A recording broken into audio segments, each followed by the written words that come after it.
what's going on with rookies. I know, people drafted them. I certainly did. I'm sure you did. So what do you want to talk about first with the rookies?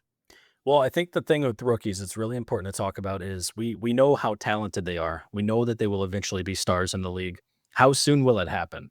And so it's especially important to talk about this week as we're leading into week 1 for fantasy football. All of these high profile names, how do they fit into their teams? Because we've only seen the preseason where a lot of the veteran players get benched and aren't, kind of competing for snaps with them. So we're going to talk about running backs first here. Probably the safest position or the safest one of the group of the bunch, the first one drafted, Ashton Genty. He is the feature back in Oakland. He is going to be the man in that backfield.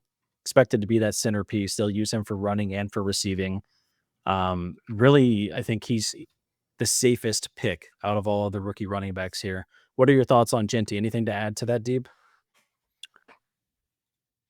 I don't think so. I think, yeah, he's definitely going to be a centerpiece in Vegas. The coach, his name is skipping my mind right now. Who's their coach? That older guy. Pete Oh, Pete Carroll. Carroll. Pete Yeah. Carroll. I was like, I literally can That picture older him. guy. I, I can picture what he looks like. Cannot remember his name for the life of me. Pete Carroll also, I think, is a offensive minded guy. And that's why I think he will also benefit from being in that type of an offense with that type of a coach. So definitely think he will be highly featured in this offense because they need him. Yeah. Another guy that's gotten a ton of buzz this offseason is Omarion Hampton. And he is on the Chargers.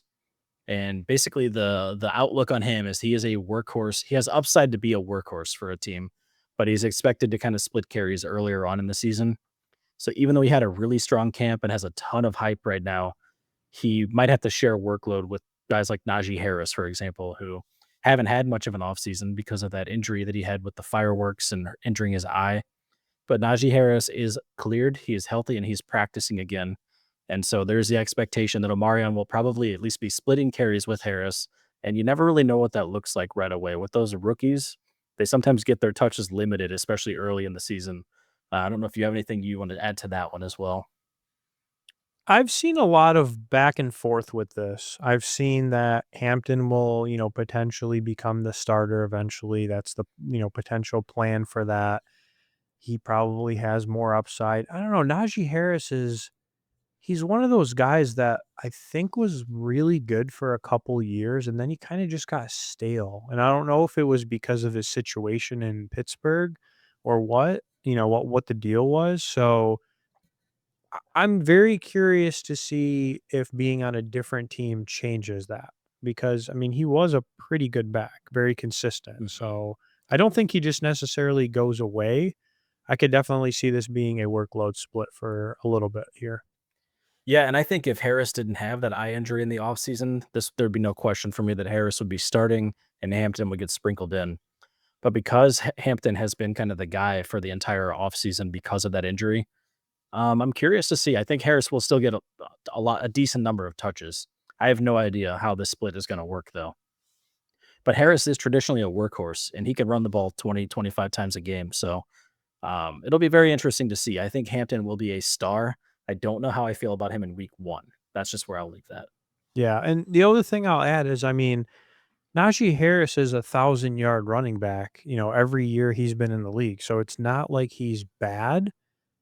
I just think I don't know, something about maybe it was just Pittsburgh. I don't it's hard to explain. It's just it felt like he had more potential and it's something weird. So I really don't think he's just gonna go away. Yep. Next guy, Travion Henderson. Obviously, he's a stud. He's a dual threat. He's got a ton of upside. He ran kickoff back for a touchdown in the preseason and has had monster yards on the ground and catching balls out of the backfield. So, everyone thinks he's going to be very meaningfully contributing to the Patriots team. Although for week 1, he is currently listed as third on their depth chart, which is kind of a shock. I think everyone thinks about Ramondre Stevenson, but he actually is listed behind Gibson as well. So he is third. I don't know if that means he's going to get the third least touches or the third fewest touches, but that's what the depth chart says. So week 1 is a cautious week for Travion, but I do think, by the halfway mark in the season, he will have taken over that backfield is my prediction. That is interesting because, and I wonder if some of it is just a source. Like I just checked ESPN's NFL depth charts, and they have him listed second. So I don't know if that changed or it just kind of maybe depends on your source, of where you look. Mm. So I will be curious to see what is the usage, where is he at, and like you said, how often does he get in the game? I know Stevenson, from my understanding, has had issues with fumbles, ball security. He is really great catching the ball. That's the thing I think that he provides is he's a runner and he's definitely a receiving threat. But ball security has been a challenge for him. So yeah, I don't know. I do think that'll definitely be a split backfield for a little while as well. Yeah. Another big name, heard a lot about this offseason, Caleb Johnson for the Steelers. And he's come in with a lot of hype. Again, had a pretty good offseason. Some interesting hurdles here for him. Jalen Warren just got a 2-year contract extension, which means that they're still investing in him, and he is listed as their starter on the lineup. Excuse me. And Caleb Johnson, again, is listed as RV3, the last I saw, and with their depth chart that just released today. So they think he's probably going to be running kickoffs back, but we'll see how many touches he gets kind of out of the backfield as well. Again, I think Caleb is the future of that team, but unproven and unsure of what week one looks like. I would avoid Caleb Johnson out of all these guys. I think he's the one I would avoid the most for week one. Yeah, I agree with you on week 1, but I actually think he could be one of the sneaky pickups for, later, like a sleeper almost for later in the season, especially if, Warren goes down or, whatever, he's not playing well. Because I mean, I just looked at Warren's stats and, I mean, obviously he wasn't a starter, but he had like 500 rushing yards and 1 touchdown last year. He's Yeah. not he doesn't have a ton of experience, so Warren has been an anomaly sharing the backfield with Najee Harris historically. I feel like he was more of a receiving back for a while, then got more into, like, running the ball. I don't know if he did have some fumbles. I don't know if it was fumbles that kind of transitioned things back to Najee, but then Warren became kind of a third down back again. They've had a weird roller coaster there where it just seemed like they couldn't get a true identity in that backfield. With Najee leaving, you kind of felt like they were gonna go towards Warren, and then they drafted Caleb Johnson, but then they extended Warren, so it still feels very confusing, and I'm not really sure. yeah. What I can say is I don't think Gainwell is gonna be the number 2 guy there. I think that this is going to be a two running back show between Warren and Johnson, and I Yeah. think sometimes in these early, before the season starts situations, I think they just list rookies a little bit lower on the depth chart than they might actually be. So I wouldn't be surprised if some of these guys came out and just popped off in week 1. Like, I'm looking at Travion Henderson, for example, could come out and have, a 100-yard game out of nowhere, so it doesn't mean to write them off. It just means there is some question marks about how much utilization they will get for the first week, and we'll kind of keep monitoring that as time goes on. But there's one more running back that we haven't talked about yet, who was a very high profile name, Quinshon Judkins, who got into some trouble, got into some allegations of domestic disputes or violence, and I think his court case, his legal troubles, all the charges were actually dropped, so he is not under any legal issues right now. But the NFL is still investigating what happened there for their kind of, um, I don't know, conduct policy, I think is what they call it.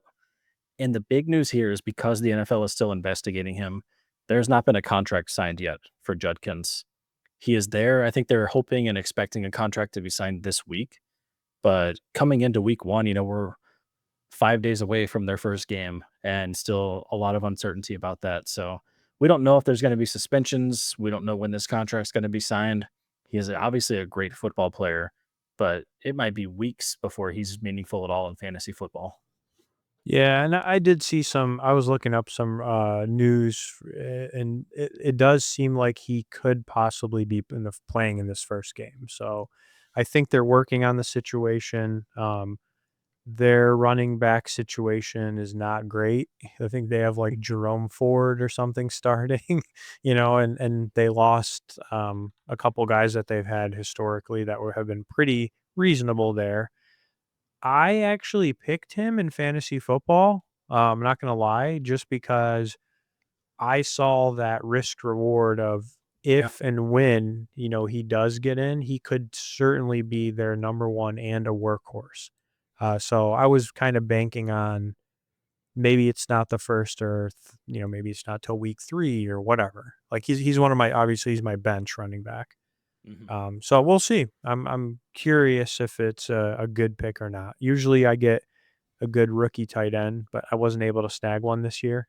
So we'll see if this is my good rookie running back like I had Bucky Irving last year.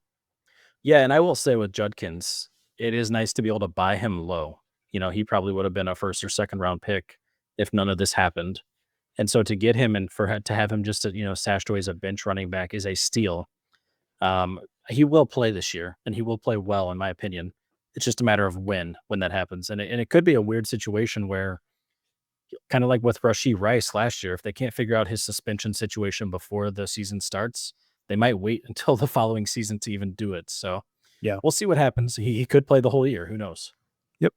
For sure. Let's talk. I'm going to just quickly run through receivers. So many good receivers in this draft. The notable ones that we have listed as starting for this year, or excuse me, for week one, Matthew Golden for the Packers. He might finally be their true wide receiver one, is what everyone's saying, and he will be starting that game. We have Ilik Iomanar. I can never pronounce that, but that's the guy on the Titans who kind of took over by storm, and now he's a starting wide receiver there as well. Obviously, we have Travis Hunter for the Jags. We've got Amika Agbuka for the Bucks, who is starting. Ted McMillan, no one's surprised, is going to be starting for the Panthers. And then another one that maybe was surprising here is Dante Thornton Jr. for the Las Vegas Raiders will be starting as well. And so those are people who have come out listed on depth charts as starting. There are other good wide receivers in this draft, like people like if you think about like Luther Burden for the Bears, who is probably going to get a lot of slot touches, but hasn't been listed technically as a starter yet. So yeah, just if you're wondering about wide receivers, those guys are sure to be on the field and likely to get some targets. So I just wanted to throw that out there as we think about rookies might usually trickle in their impact over time. These guys are going to be out there from week one.